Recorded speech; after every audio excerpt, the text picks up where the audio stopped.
അതിന് വയസ്സിപ്പോൾ കുറവാണ്. ഈ മാസം ഈ ഓഗസ്റ്റ് മാസം 7-ാം തീയതി 90 വയസ്സിന് 91 കിടന്ന് നടക്കാൻ പോവാ. 26 കൊല്ലമായി ഈ ഞാൻ ഇങ്ങനെ മന്ദബുദ്ധിയായിട്ട് ഇവരുടെ കൂടെ ആയിട്ട്.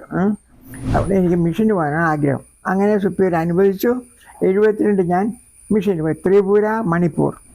നോക്ക് മേശയിൽ ഉച്ചയ്ക്ക് ഇറച്ചിക്കറി ഉണ്ടോ നോക്ക്. ഇല്ലെന്ന് കണ്ടാൽ വാക്ക് തീർത്ത് അപ്പനെയും അമ്മയും വെട്ടാൻ കുടിക്കും. അന്ത്യവിധിയെക്കുറിച്ച് ഈശോ പറയുന്ന കാര്യം ഞങ്ങളപ്പോൾ പ്രത്യേകം ഓർത്തു. എന്താ ഈശോ പറയുന്നത്? വലത്തുവശത്തുള്ളവർ പറയും നിങ്ങൾ പള്ളി പണിത കാര്യവും പറയുന്നില്ല, ധ്യാനിപ്പിച്ച കാര്യം ഒന്നും പറയുന്നില്ല. അതൊക്കെ വേണം. പക്ഷേ പ്രധാനമായിട്ട് എനിക്ക് വിശന്നു, ഭക്ഷണം തന്നു.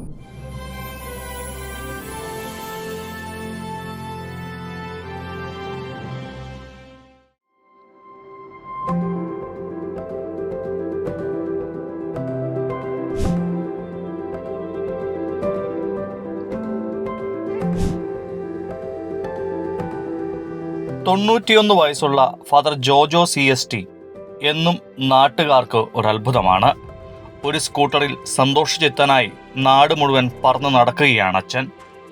ആരെ കണ്ടാലും നിഷ്കളങ്കമായി ചിരിക്കും. അച്ഛൻ ചെയ്യുന്ന ശുശ്രൂഷകൾ അറിയാവുന്നവർ കാത്തുനിന്ന് അദ്ദേഹത്തിന് എന്തെങ്കിലും കൊടുക്കും. ഒന്നുകിൽ ഒരു ചാക്കരി, അല്ലെങ്കിൽ കുറച്ച് പച്ചക്കറി. ഇതെല്ലാം സ്കൂട്ടറിൽ ഒതുക്കി വെച്ച് അച്ഛൻ യാത്ര ചെയ്തുകൊണ്ടിരിക്കുന്നു.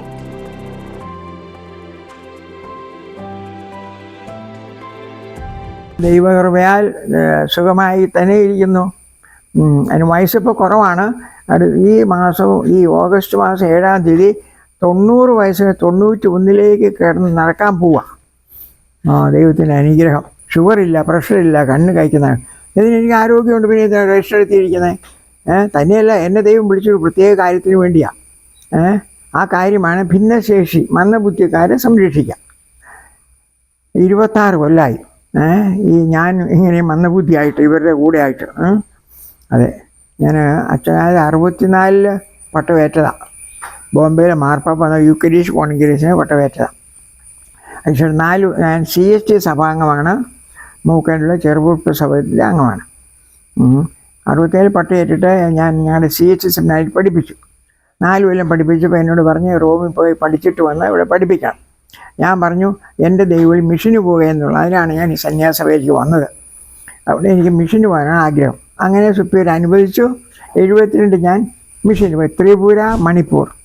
8 കൊല്ലം അവിടെ ആയിരുന്നു, മണിപ്പൂരിലൊക്കെ. തിരിച്ചു വന്നു.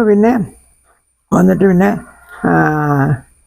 കരിസ്മാറ്റിക് ധ്യാനം കൂടി 82 മഞ്ഞുമേൽ വെച്ച് അച്ഛന്മാർക്കുള്ള ധ്യാനം. അത് കഴിയുമ്പോൾ ധ്യാനപ്രസംഗങ്ങളായിരുന്നു. അങ്ങനെ കേരളത്തിൽ ഇടവകളിലൊക്കെ ഇങ്ങനെ എല്ലാ രൂപയിലും നടന്നപ്പോഴാണ് ഭിന്നശേഷിക്കാരെ കണ്ടെത്തുക.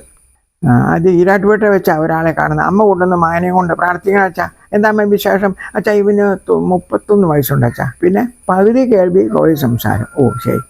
പിന്നെ എന്താ വിശേഷം? ഇവൻ പറയും ഇന്ന് എനിക്ക് ഇറച്ചിക്കറി വേണം. എന്നിട്ടോ നോക്ക് മേശയിൽ ഉച്ചയ്ക്ക് ഇറച്ചിക്കറി ഉണ്ടോ നോക്ക്. ഇല്ലെന്ന് കണ്ടാൽ വാക്ക് തീർത്ത് അപ്പനെയും അമ്മയും വെട്ടാൻ കുടിക്കും. അമ്മ നിലവിളിക്കും, അയൽക്കാർ പിടിച്ചിട്ടിടും. നാളെ പറയും മീൻ കറി വേണം, നാളെ കഴിഞ്ഞ് പറയും ഐസ്ക്രീം വേണം. അവൻ്റെ ഇളയ പെങ്ങൾ ഗൾഫ് നേഴ്സാണ്. 1998. പക്ഷേ 21 വയസ്സാണ്, കല്യാണം നടക്കുന്നില്ല. കാരണം എന്താ? ഈ കാട്ടാനെ പോലുള്ളവനെ അളിയെ നോക്കണ്ടേ, വെട്ടിക്കൊല്ലിയല്ലേ. ഓ ദൈവം, ഞാൻ വിചാരിച്ചു ഞാനിങ്ങനെ അമ്മയുടെ അപ്പൻ്റെ കഥ എന്താണ്? മരിക്കാൻ പറ്റുമോ, മരിക്കാതിരിക്കാൻ പറ്റുമോ, ഇവനെ ആര് നോക്കും? ഓ അങ്ങനെ ഞങ്ങൾ വിഷമിച്ച് പ്രാർത്ഥിച്ച് ദൈവമേ എന്നോർത്ത് നടന്നു. ചാലക്കുടിക്ക് സമീപമുള്ള കാടുകുറ്റിയിലെ സിയോൻ ആശ്രമത്തിലൂടെ അച്ഛൻ കഴിഞ്ഞ 1/4 നൂറ്റാണ്ടായി പാവങ്ങളുടെ അത്താണിയായി മാറിയിരിക്കുന്നു. മത്തായി 25 അന്ത്യവിധിയെക്കുറിച്ച് ഈശോ പറയുന്ന കാര്യം ഞങ്ങളപ്പോൾ പ്രത്യേകം ഓർത്തു. എന്താ ഈശോ പറയുന്നത്? വലത്തുവശത്തുള്ളവർ പറയും നിങ്ങൾ പള്ളി പണിത കാര്യവും പറയുന്നില്ല, ധ്യാനിപ്പിച്ച കാര്യം ഒന്നും പറയുന്നില്ല. അതൊക്കെ വേണം. പക്ഷേ പ്രധാനമായിട്ട് എനിക്ക് വിശന്നു, ഭക്ഷണം തന്നു. ദാഹിച്ചു, കുടിക്കാൻ തന്നു. നഗ്നനായിരുന്നു, എന്നെ ഉടുപ്പിച്ചു. രോഗിയായിരുന്നു, എന്നെ ശുശ്രൂഷിച്ചു. ജയിലിലായിരുന്നു, നിങ്ങൾ എന്നെ ആശ്വസിപ്പിച്ചു. പരദേശിയായിരുന്നു, വീട് തന്നു. ഇതൊക്കെ സഭ ചെയ്യുന്നു. എന്തിനു വേണ്ടിയാ? പാവപ്പെട്ടതിന് വേണ്ടി ചെയ്തപ്പോൾ എനിക്ക് വേണ്ടി ചെയ്തു. അപ്പം ഞങ്ങൾ അതാണ് പ്രധാനം. അതുകൊണ്ട് ഞങ്ങൾ തീരുമാനിച്ചു ഈ ഭിന്നശേഷിക്കാരെ, ബുദ്ധിക്കുറവുള്ളവരെ സംരക്ഷിക്കാം. ഞാൻ പ്രൊവിൻഷ്യൽ അച്ഛൻ പറഞ്ഞു നല്ല കാര്യം അച്ഛൻ. പിന്നെ 2 പ്രശ്നം. ഒന്ന് ഇതിൽ ട്രെയിനിങ് ഇല്ല. ഇവർക്കുള്ള ട്രെയിനിങ് പേരാണ് സ്പെഷ്യൽ സ്കൂൾ എന്നാണ് ഇവരുടെ സ്കൂളിൻ്റെ പേര്. ഭിന്നശേഷി മന്ദബുദ്ധിക്കാരുടെ സ്കൂൾ, ബുദ്ധിക്കുറവുള്ളത്. Special TTC, special BEd. അത് നമുക്കില്ല. പിന്നെ എങ്ങനെ ഇവരെ കൈകാര്യം ചെയ്യും? അതും ഒരു പ്രശ്നം. രണ്ടാമത്തെ കാര്യം, നല്ല വീട് കെട്ടിടമില്ലെങ്കിൽ ഇവന്മാർ ശാലമായിട്ട് നടത്താനാണ്. ഇവന്മാർ ഓടി വണ്ടിയുടെ അടി പോയി ചത്തുപോയല്ലേ, അടുത്ത വീട്ടിൽ പോയി വീട്ടിക്കൊല്ലും. അപ്പോൾ അതുകൊണ്ട് അന്ന് പണമില്ല ഈ കെട്ടിടം പണിയാൻ.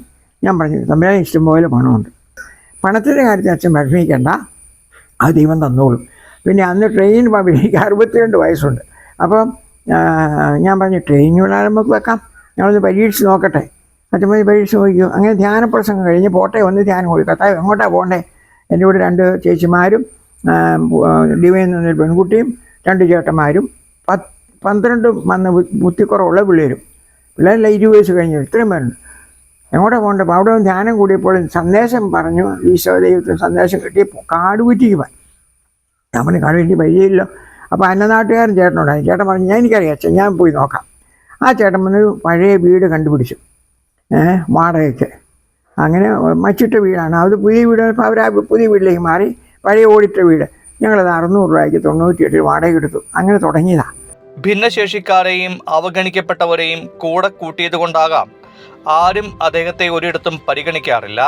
ഉന്നതരായ വ്യക്തികളുടെ സമ്മേളനങ്ങളിൽ അദ്ദേഹത്തിന്റെ സ്ഥാനം പിന്നിലാവും. മന്ദബുദ്ധി അച്ഛൻ എന്നാവും പലരും അദ്ദേഹത്തെ വിശേഷിപ്പിക്കുക. എന്നാൽ അച്ഛന് അതിനൊന്നിനും പരാതിയില്ല. സമൂഹത്തിന് മുന്നിൽ താനൊരു മന്ദബുദ്ധിയാണ്. കാരണം സമൂഹം തള്ളിക്കളഞ്ഞവരെയാണല്ലോ താൻ ഒപ്പം കൂട്ടിയിരിക്കുന്നത്. പക്ഷേ ഒരു കാര്യം ഉറപ്പാണ്, ദൈവം തന്നെ ചേർത്ത് നിർത്തുന്നുണ്ടാവും, അദ്ദേഹം ഉറപ്പിച്ചു പറയുന്നു.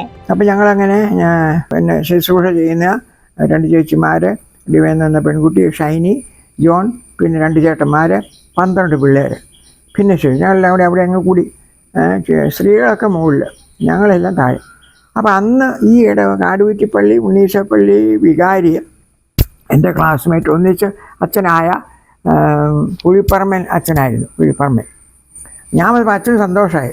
അച്ഛൻ തിങ്കളാഴ്ച പോയി ശനിയാഴ്ച വരും. അങ്ങനെ ഇടവേള കാര്യമൊക്കെ ഞാൻ നോക്കും. അങ്ങനെ അങ്ങോട്ട് പോയി ഞാൻ പറഞ്ഞ എവിടെയെങ്കിലും ഞങ്ങൾ അതിന് 10 സ്ഥലം തരുവാണെങ്കിൽ ഞങ്ങളിവിടെ കെട്ടിടം വെച്ച് പ്രാർത്ഥിക്കാം. അങ്ങനെ അച്ഛൻ പറഞ്ഞ് ഇടപാട് ചെയ്തിട്ട് ഏലക്കാട്ട് ജോസ് എന്ന് പറയുന്ന വ്യക്തി 10 സെൻറ്റ് സ്ഥലം ഫ്രീ ആയിട്ട് തന്നു. നമ്മൾ 10 പോരല്ലോ, ഒരു 5 വിലയ്ക്ക് കൊടുത്താ. അങ്ങനെ 15 വില കൊടുത്തില്ല, വില പറഞ്ഞ് നിശ്ചയിച്ച് 15 സെൻറ്റ്. അപ്പം ഞാൻ നമുക്ക് ഒരു കെട്ടിടം പണിയാണ്. ആൾക്കാർക്ക് സഹകരിച്ചു. നീളത്തിൽ ഷെഡ് വെച്ചു. ഓരോ നേരം ഓലയിട്ട് മുകളിൽ ഈ ചാക്കിൻ്റെ പ്ലാസ്റ്റിക് ഷീറ്റ് മേടിച്ചു വീണു. വേനൊക്കെ അതെല്ലാം തുളപിടിച്ചു, വട്ടത്തിലെല്ലാം നനഞ്ഞു. അങ്ങനെ കിടന്ന് പിന്നെ ഞാൻ മറ്റു രൂപതകളിലൊക്കെ ഇടവുകളിലൊക്കെ പോയി പറഞ്ഞു, അച്ഛന്മാരെ ഞങ്ങളിങ്ങനെ പ്രസ്ഥാനം തുടങ്ങുകയാണ്, ഇടവക്കാർ പറഞ്ഞ് സഹായിക്കാവോ? ഒരുപാട് വലിയ അച്ഛന്മാരെ സഹായിച്ചു. അങ്ങനെ ഞങ്ങളിവിടെ 100 അടി നീളവും 27 വീതിയുമുള്ള 2 നില കെട്ടിടം പണിതു. 2008 കെട്ടിടം പണി തീർന്നു. ഞങ്ങൾ ഇങ്ങോട്ട് മാറി.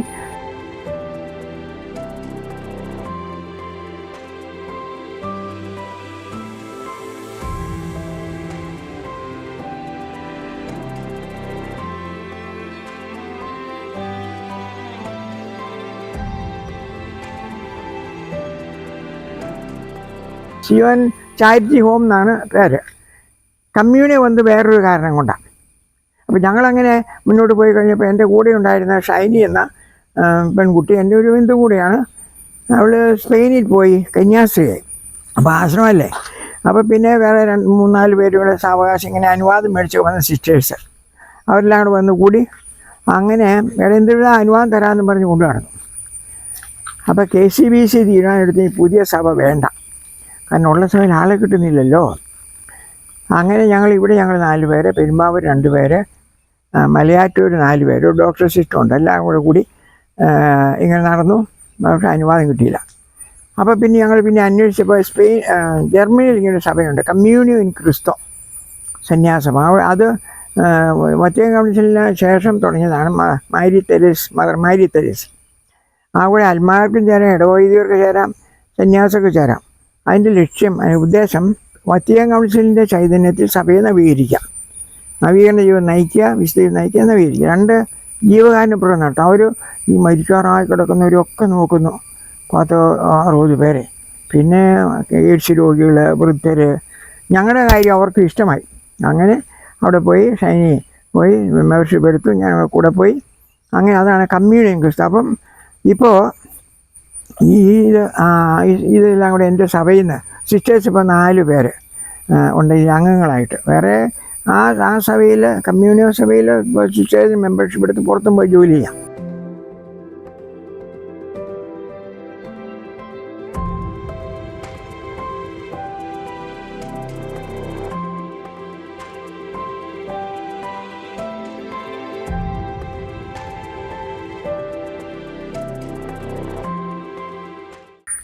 ഞങ്ങൾ ഭിന്നശേഷിക്കാർക്ക് ഇവിടെ ഞങ്ങളിവിടെ താമസിച്ചു. 18 വരെ ഇവിടെയായിരുന്നു. 18 അടിനില മുഴുവൻ വെള്ളത്തിൽ മുങ്ങിപ്പോയി. അന്നേരം അവരെ മുരിയാടേക്ക് മാറ്റി. ഇപ്പം 40 പേരോളം മുരിയാടുണ്ട്. അതെൻ്റെ പ്രൊവിൻഷ്യൽ CHC അച്ഛൻ വേറെ അച്ഛന്മാരെ വെച്ച് അത് നോക്കുന്നു. ഞാൻ ഇവിടെ ഇപ്പോൾ ഞങ്ങൾ 5-6 പേരേ ഉള്ളൂ. ഈ പഞ്ചായത്തിൽ 18 വെള്ളം കയറിയ ശേഷം 1 വർഷം എടുത്തു ഒന്ന് വൃത്തിയാക്കി എടുക്കാൻ. അങ്ങനെ വൃത്തിയാക്കി എടുത്ത ശേഷം ഇനിയിപ്പോൾ ഈ പഞ്ചായത്ത് 57 അവർക്ക് കൈത്തൊഴിൽ തുടങ്ങാനുള്ള പദ്ധതിയാണ്. പകൽ വീടും കൈത്തൊഴിലും 57 പേരുണ്ട്. ഭിന്നശേഷിക്കാരായിട്ടുള്ളവർ 20 വയസ്സ് കഴിഞ്ഞവർ. അതിനുള്ള ഒരുക്കങ്ങൾ ഞങ്ങൾ നടത്തിക്കൊണ്ടിരിക്കുന്നു. ഒന്നുമില്ലാതെ ഒറ്റ പൈസ കയ്യിലില്ലാതെ ഞങ്ങൾ ആരംഭിച്ചതാണ് ഈ സേവനം, ഭിന്നശേഷിക്കാർക്കുള്ള സേവനം. 98 സുബീർ എൻ്റെ പ്രൊവിൻഷ്യൽ പറഞ്ഞ അച്ഛൻ നമുക്ക് പൈസയ്ക്ക് ബുദ്ധിമുട്ടാണ്, ഒരു കെട്ടിടം പണിത് ഇവരെ നോക്കാൻ പറ്റുകയില്ല, ഞാൻ ദൈവം തന്നോളും. അങ്ങനെ ദൈവത്തിൻ്റെ ആ മത്തായി 25 വചനം ദൈവം മത്തായി 6 പറയുന്നുണ്ട്, പക്ഷികളെ തീരും ദൈവം, പുഷ്പങ്ങൾ ദൈവം, ഇഷ്ടംപോലെ സ്വത്ത്. ഞാൻ പറഞ്ഞാൽ സാരമില്ല, പണം ദൈവം തന്നോളും.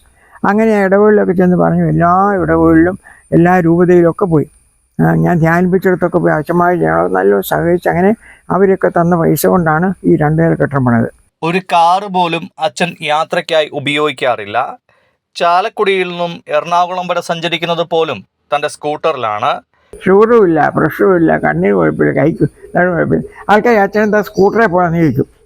എന്താ കാറേ വരാത്തെന്ന് ചോദിക്കുന്നത്. ഞാൻ പറയൂ സ്കൂട്ടറെ പിന്നെ ഇങ്ങനെ നടന്നാൽ ദൂരം എത്തുകയില്ല, എൻ്റെ ആശ്രമത്തിൽ പ്ലെയിൻ ഇറങ്ങുന്നില്ല, തീവണ്ടി സ്റ്റോപ്പില്ല, കപ്പലെടുക്കുന്നുമില്ല, പിന്നെ ഇങ്ങനെ സ്കൂട്ടറെ പോകും.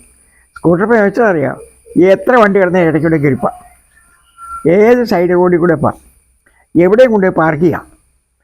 ഒരു മന്ദബുദ്ധി കിട്ടി അത് കൊണ്ടുവരാം.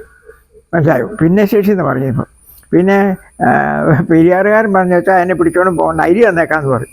ഒരു ചാക്കരി കിട്ടിയത് വെച്ച് കൊണ്ടുപോകും. പിന്നെ എന്താ ഇതിനെ കുഴപ്പമിരിക്കുന്നത്? ഇത്രയും സൗകര്യം വേറുള്ളത്തിലുണ്ടല്ലോ. 57 പേർക്ക് കൈത്തൊഴിൽ, ഭിന്നശേഷിക്കാർ വീട്ടിൽ ഇരിക്കുക, അവർക്ക് കൈത്തൊഴിൽ പകൽ വീട് നടത്താനായിട്ട് ഞങ്ങൾ പരിപാടി ഇടുന്നു. ഈ പ്രായത്തിലും നല്ല ആരോഗ്യത്തോടെ ശുശ്രൂഷ ചെയ്യുവാൻ ദൈവം നൽകിയ കൃപയ്ക്ക് അച്ഛൻ മനസ്സുകൊണ്ട് നന്ദി പറയുന്നു. കർത്താവ് അനുവദിക്കുന്ന കാലം വരെ ഈ ശുശ്രൂഷകൾ തുടരണമെന്ന് തന്നെയാണ് അദ്ദേഹത്തിന്റെ ആഗ്രഹം.